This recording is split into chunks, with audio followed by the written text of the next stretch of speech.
Okay, so welcome everybody. Thanks for joining another one of these Teams talks that we do after convocation on Wednesdays. And today I just wanted to give a really brief overview, very quick, over what we have access to through JAMA network. It's pretty cool. It's a great resource we have access to. And I just want to show you where you can find some things in that resource and what you can do with it. So like I always do, I try to show where you can find this. If you go to the LUCOM library page and expand databases, you'll find, as you know, we don't have everything we have access to listed here, but you'll see JAMA here. And if you click on that, it'll take you directly to the JAMA network page that we have access to.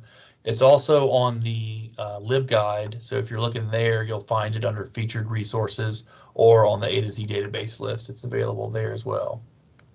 But when you click on that, in any of those links, it takes you to the main JAMA network page, and you'll see right up front you have access to new online. Sometimes you've probably heard that called ahead of print. So this is going to be articles that haven't even made it into the latest print volume issue.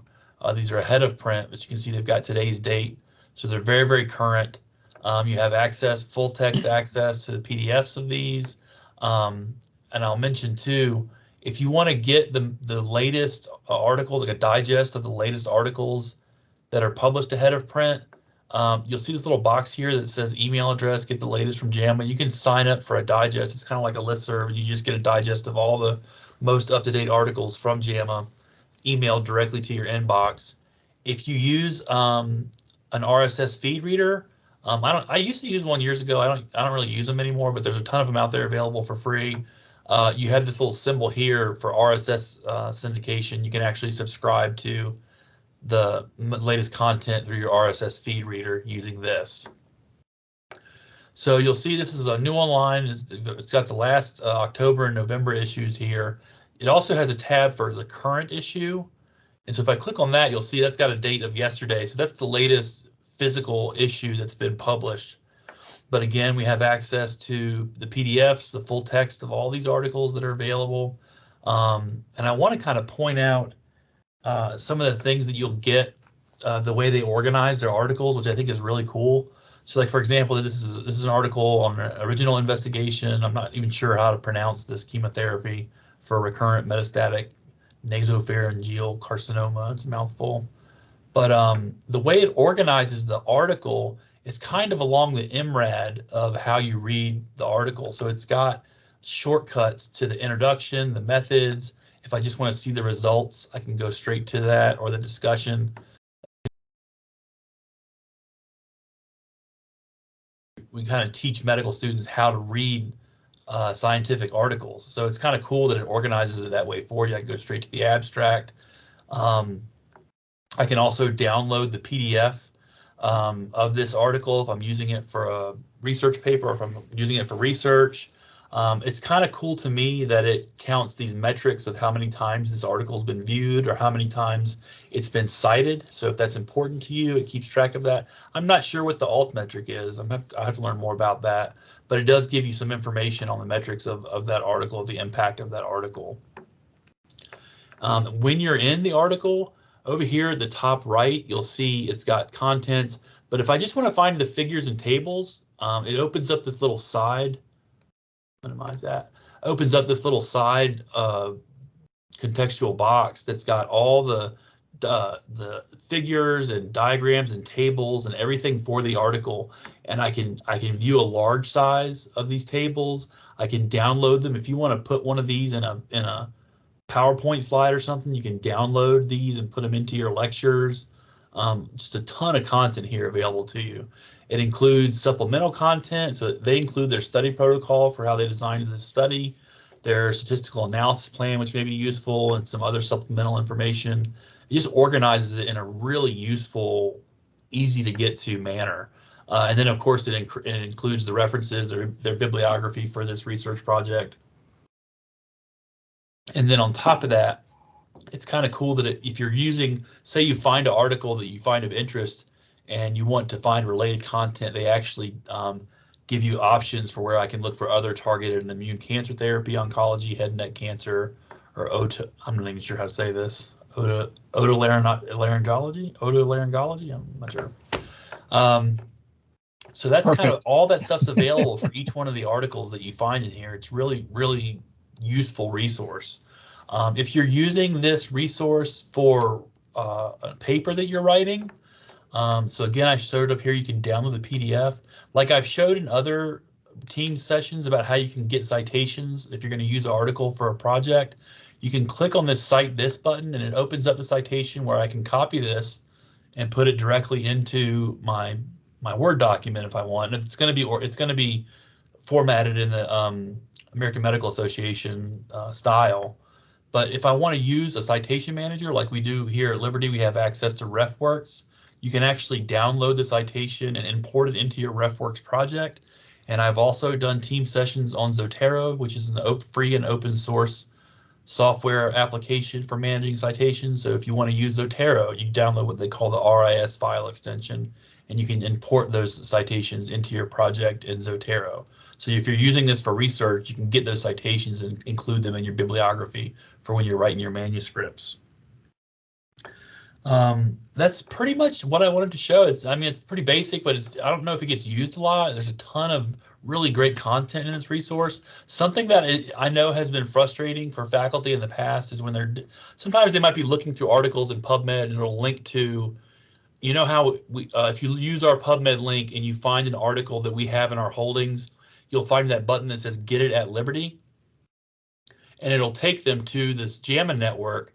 But the thing is, if you click on this little ellipses, this little column over here for JAMA, there are all these different specialties. So you may find an article in PubMed, our PubMed link, that is in JAMA Neurology. I know this has happened with Dr. Hogirl before.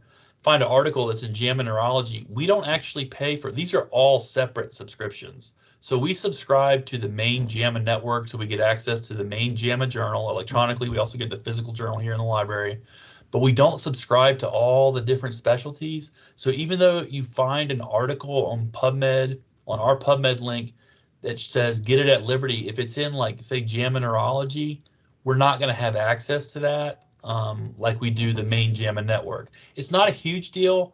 If you find an article that's in one of the specialties, neurology, oncology, internal medicine, and we don't have immediate access to that, if you want to just send me the citation information, we can get it through ILL very quickly.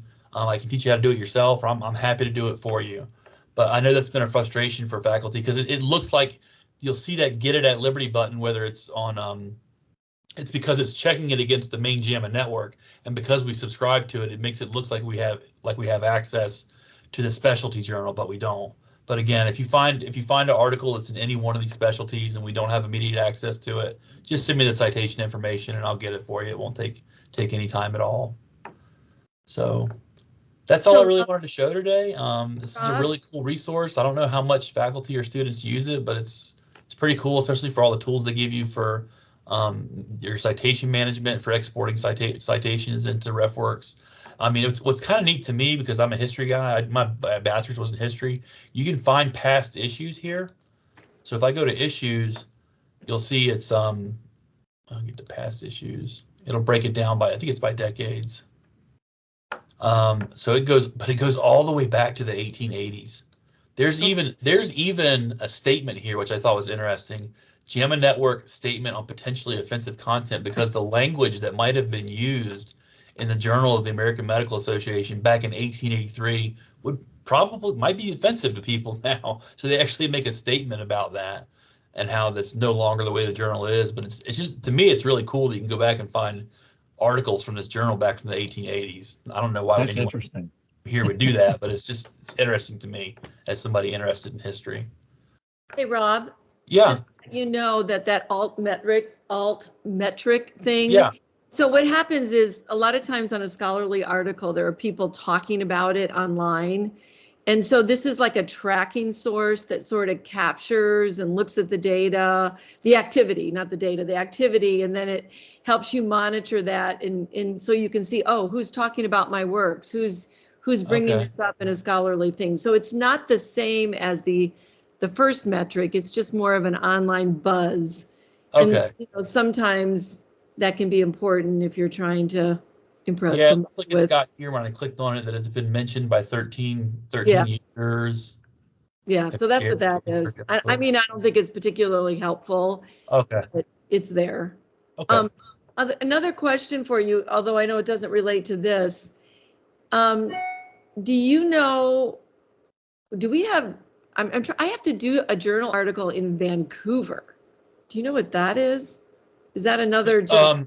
That's a citation style called Vancouver brackets. Yeah. I mean, I'm not that familiar with it, but I'm aware of it. Yes.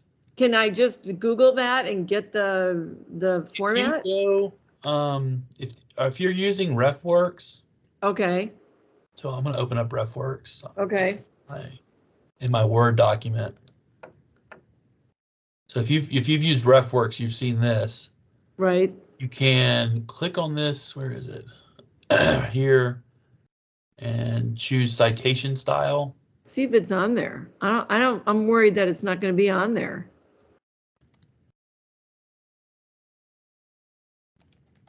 Oh, maybe you have to do that. Okay. Oh, I don't see it. I know. Trying to figure out how maybe I just Google it online. There must be a way to find. I know I've seen it.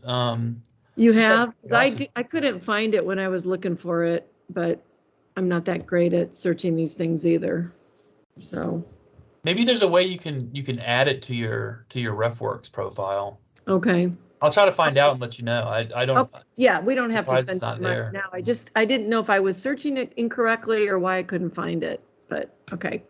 Thanks. Yeah, I'll find out and get back to you. Okay. All right. Thanks. Absolutely. I hope you guys have a good rest of your day. You too. Thanks. You too, Rob. Thank you, sir. Absolutely.